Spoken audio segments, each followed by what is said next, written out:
The severe weather system that could impact nearly 40 million people. Will show you where it's headed.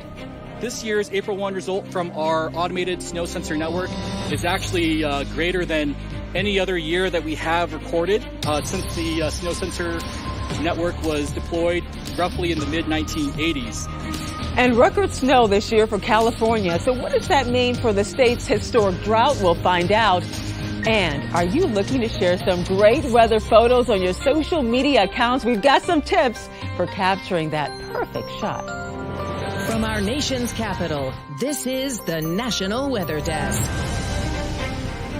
Good morning and welcome to the National Weather Desk. I'm Angela Brown. This week, families are sorting through the rubble of their homes or even their businesses destroyed by severe weather, damage that is spread across several different states. Severe storms, devastating tornadoes, or even intense wildfires leaving behind destruction. But we begin in Little Rock, Arkansas, where Ashley Lunningham spoke to residents who are trying to regroup after a twister destroyed their homes. Several apartments at Renew Apartments are destroyed after Friday's tornado swept through central Arkansas. Stuart McLendon says he was almost home when it hit. I saw debris floating in the air, and in that moment, I felt like I had to make a decision, but the storm passed and I made it to a couple of blocks from my apartment. His apartment was spared, but he says both of his neighbors suffered severe damage. And when it was over, It just looked like buildings torn down, roofs, bricks, everything had holes in it and crumbled. It was just apocalyptic in a way. McLendon says the complex has released every resident from their lease. Apartment was uninhabitable, and we are being immediately released to be able to look elsewhere for places. And now to Illinois, where residents are also rebuilding their lives after a tornado touched down over the weekend. Julia Roger spoke to business owners in Springfield who are anxious to get things up and running once again. Torn off roofs, walls, and doors. That's what Parks Place Child Care Center looks like after Friday's storm. I've had my moments, my ups and downs. You cry over it. Mindy Parks says she left work at 5:53 p.m. on Friday, just 25 minutes before a tornado touched down nearby. I can't imagine it being more than immediate or a minute or two later that it took our facility. So it's scary to think it still is right now. Although they do plan to rebuild, Parks Place Child Care Center says it could take up to 6 months. They say they have about 15 kids scheduled to start this summer, and now they're looking to temporarily relocate. There's a lot of people behind us trying to get this facility back up fairly quickly because they understand that this is pretty hard on the community when a child care facility goes down. And it wasn't just tornadoes that were causing problems. In Oklahoma City, high winds over the weekend were also an issue, helping to fuel wildfires that left behind a lot of damage here. Katie Arata has the story. It was a lot of crying, screaming, and panic, and teared up. So it wasn't fun. Michael Golden lives in Logan County with his family and recalls Friday's fires as a scary and hectic time. God, the pictures will never match my words. It was just pitch black getting out of here. You couldn't breathe. Panic, trying to make sure. I'm driving by neighbors going. His home barely survived the fire, but many of his neighbors lost everything. Our tears come from, we feel so guilty, because we probably got a couple $1,000s of damage in throwing away food. Where right on my fence line where the fire just kind of got to the edge and stopped. It burnt the fences up, but it didn't come further. The community is now sorting through rubble and fixing damages from the intense blaze. For us, it's not going to be as big of a task as others, but smoke inhalation in the house is bad because windows were all open. So our neighbors know, they don't even have to ask us. Whatever help they need, whatever we can do for them. My wife's ex-husband and ex-father-in-law lived up the road. They've lost everything. So whatever we can do to help. From wildfires in Oklahoma City to this right here, heavy spring snowfall in the Twin Cities. Some places there saw as much as a foot of snow, making this winter third on the list of snowiest winters. The brutal weather pulling down power lines and making roads really slick. The total snowfall through April 1st, is right around 89 inches, but with more snow in the forecast, that number is expected to climb. And now to Utah, where residents in mountain communities are knee-deep in snow. As Ariel Harrison reports, all that snow is causing concern about the chance of flooding this spring. Where's the house? The house goes lengthwise in that snowbank. Garth Jackson lives in Brighton. He cannot see out of the windows of his home because it's buried in snow. The ends of the house where the roof doesn't slide, then we have light, but I can't even see what goes by on the street. We have winter warriors up here. Barbara Cameron is his neighbor and also serves on the community council. This is a winter wonderland. It's so beautiful and the snow keeps coming down, but I've never seen it so deep. She's been collecting mail for her neighbors because of how tough delivery's been through the winter. They've gotten stranded a couple of times because they come up and deliver, but then the road is closed. Getting mail is a concern, but not the biggest, especially with the warmer temperatures in the forecast for the weekend. The main fear right now is flooding. Unless you have your roof collapsing. In addition to flood concerns, Cameron says the heavy snow has trapped some people inside their homes. We've had a couple of structures collapse, and then some people just can't get out of their doors because the weight of the roofs are making the doors so they don't open. Despite the hardships, both Cameron and Jackson say they're here to stay. But this is a snow year they'll never forget. I've been here 7 years and hasn't been anything like this in the past. And snow is having major impacts in California as well. For more than a decade, the state dealt with a severe drought, but this winter's repeated storms have wiped out those dry conditions. A new report shows snowfall totals this season are among the largest on record. South of Lake Tahoe, officials measured a snow depth of 126.5 inches. Snowpack in the Sierra is 221% higher than normal, and statewide, the figure is 237% higher. The snowpack is really critical for the state's water reserves and accounts for 30% of California's fresh water supply. Another widespread severe weather threat is also looming. For the second time in 4 days, some 48 million people across more than a dozen states are at risk. Meteorologist John Gum is in Cincinnati tracking the storm.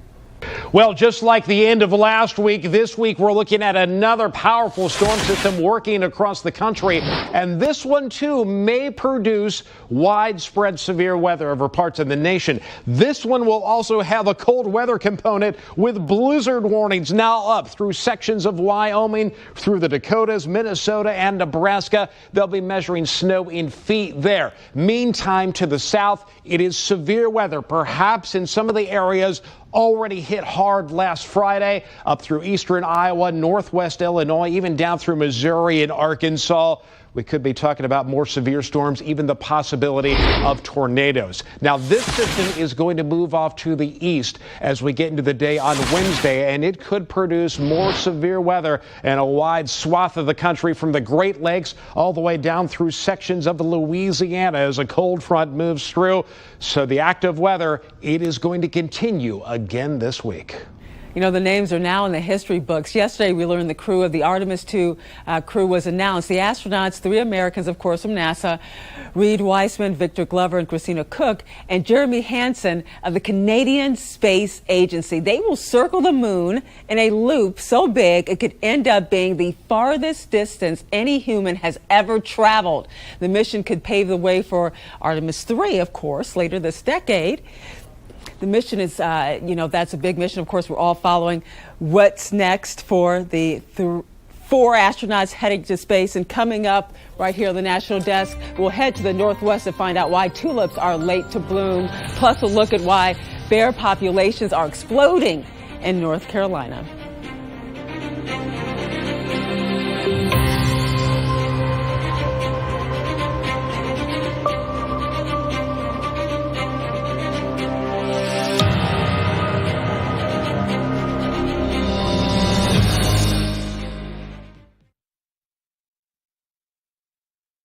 I'm meteorologist Charlie Lopresti with a look at the Northeast. Check out these temperatures in the Northeast today. We're going to see temperatures in the 60s for parts of southern New York, parts of New Jersey, parts of southern New England as well. It's quite a bit colder farther to the north. And the reason for that, we have a front moving through. It's a pencil-thin line of rain for southern Maine, southern New Hampshire, Vermont, and parts of New York heading back to the Adirondacks here. Things get even more interesting on Wednesday. Wednesday, look for a lot of clouds. There'll be thunderstorms in New York, freezing rain in northern New England. I'm meteorologist Jonathan Myers, and here's a look at the Mid-Atlantic region, starting off with a milder morning, 50s to around 60. And during the day on Tuesday, really nice, almost kind of a summery touch to things with mid-70s to near 80 area-wide. And as we head into the afternoon, could have a couple of clouds here and there, but overall it is a warmer day with our latest weather maker remaining up to our north. Could have another couple of warm days on the way. That's the scene here. I'm meteorologist Vitas Reed. Here's a look at your southeast forecast highs for the day. We're seeing nice warm temperatures across the southeast with a mixture of sun and clouds. Raleigh about 81, as well as Charleston 81 in Atlanta. Slightly warmer over towards Tupelo at 88 degrees, 87 Birmingham. Hot down in Florida, 90 degrees, plenty of sunshine. We do have plenty of sun expected today, partly cloudy back to the west along the Mississippi Delta. There could be a few spotty showers along the front that will work its way in as we go through the next couple of days.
You are watching the National Weather Desk.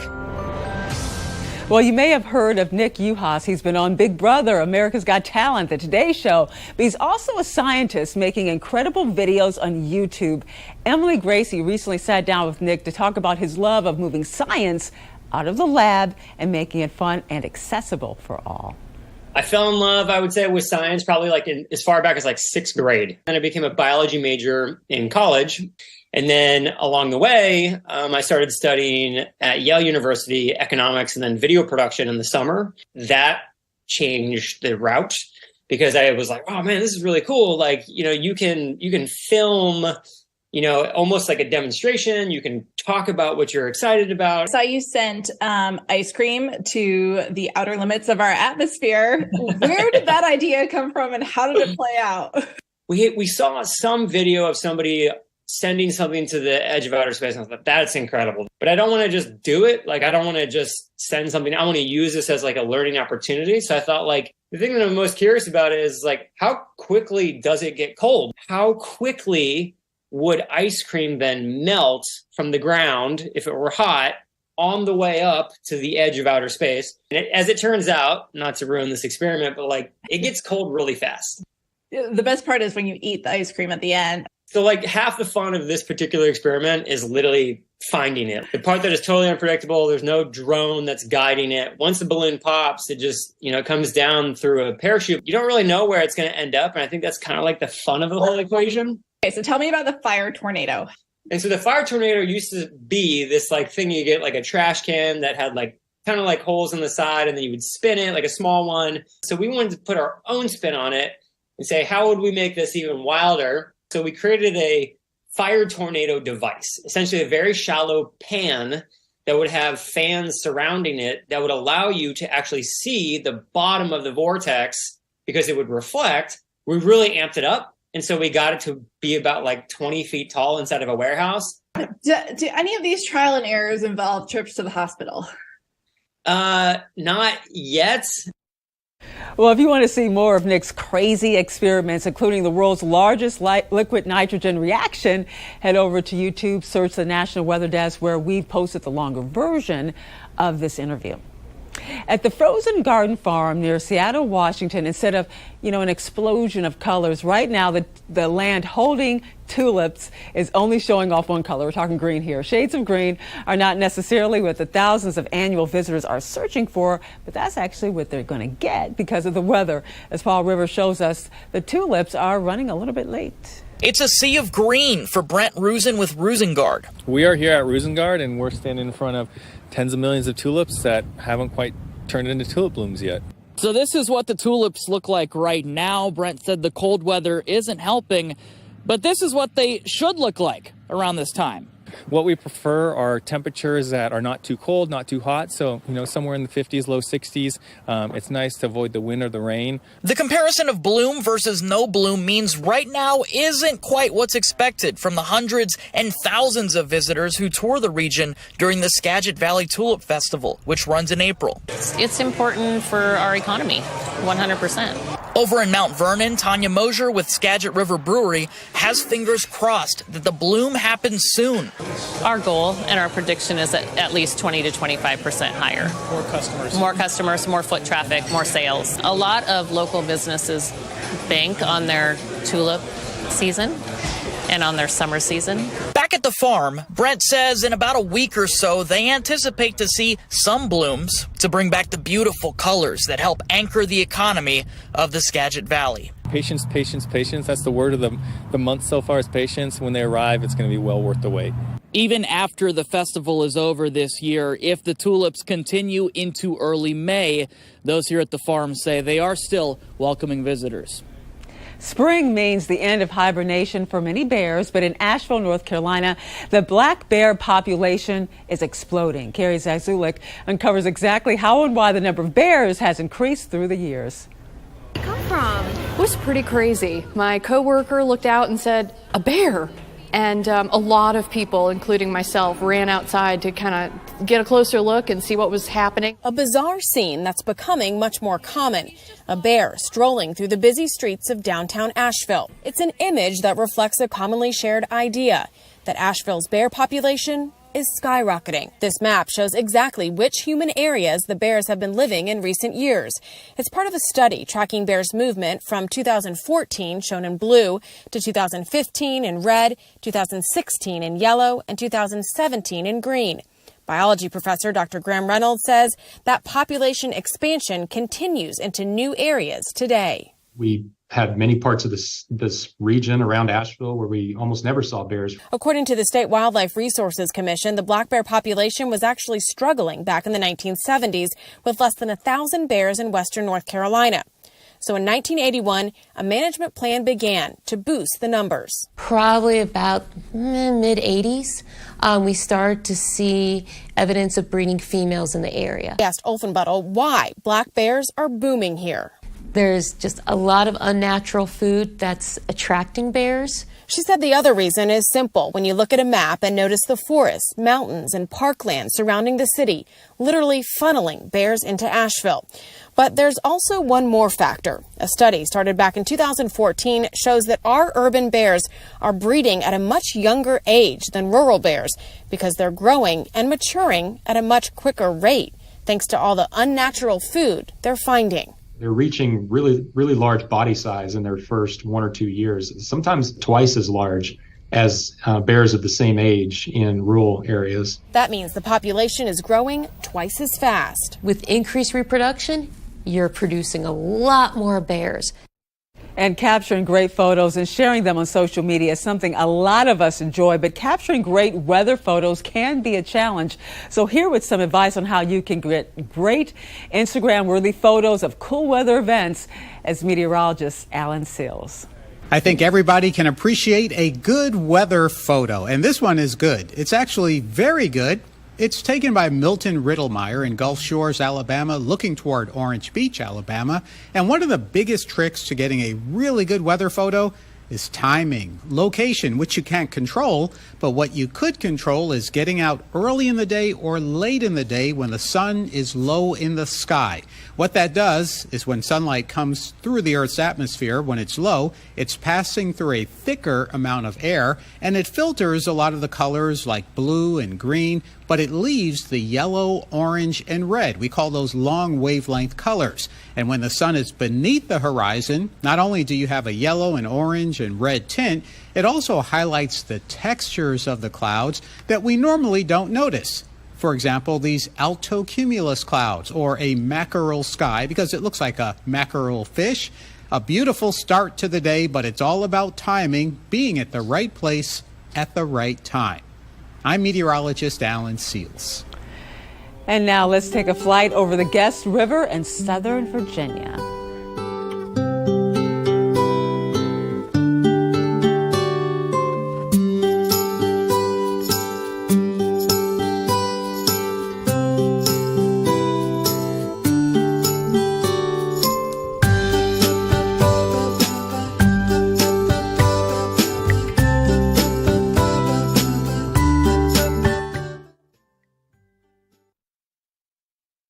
Well, good Tuesday morning, everyone. I'm meteorologist Andrew Buck-Michael. A lot of snow across the northern plains for the day today. And then we're warm. Look at this, 80s here to the southern part of the plains. What a difference in weather across the area, across the Midwest for the day today. That snow shifts more towards the far north there early tomorrow morning, but we've got some scattered strong to severe thunderstorms today and tomorrow across the southern plains into the Ohio Valley. And then that kicks out of here by Thursday with sunshine trying to come back.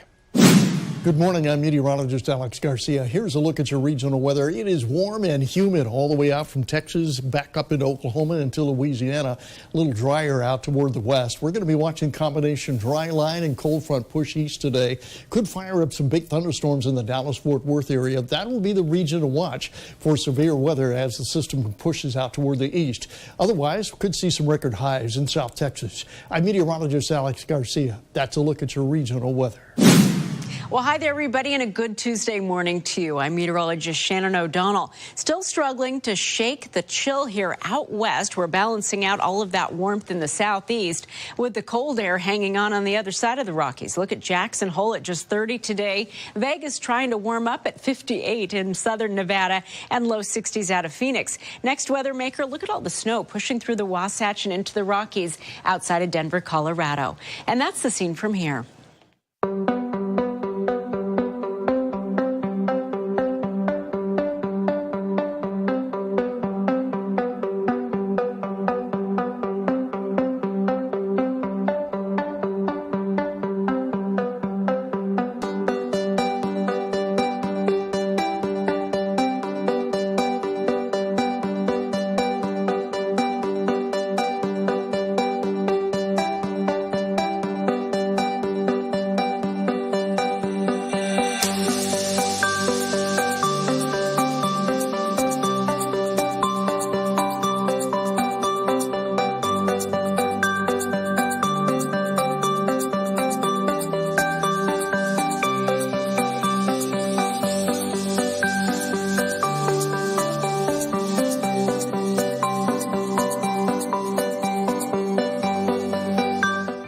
Watching the National Weather Desk.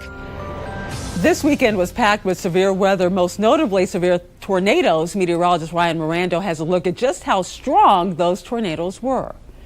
Well, after a weekend of wicked weather, there were now 121 tornado reports on the 31st.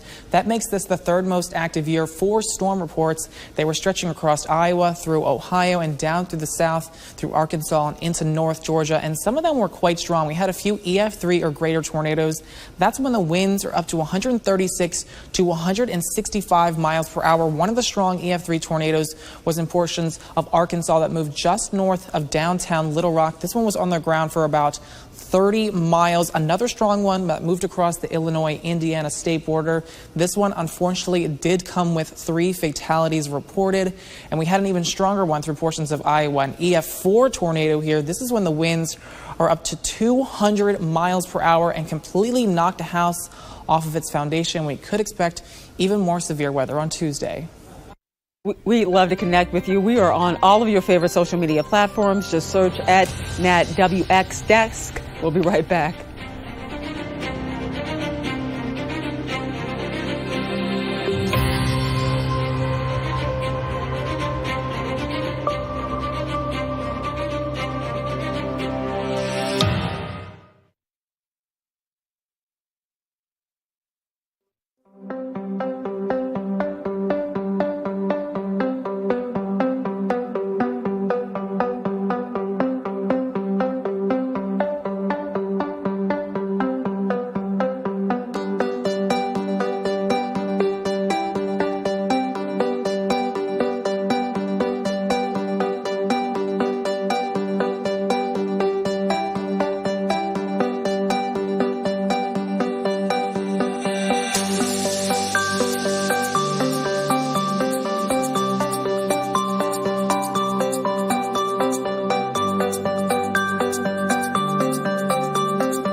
And thank you so much for joining us. Tomorrow on the National Weather Desk, we'll take a look at the impacts from the severe weather system moving across portions of the country today. I'm Angela Brown. Make it a great Tuesday, and we'll see you right back here tomorrow.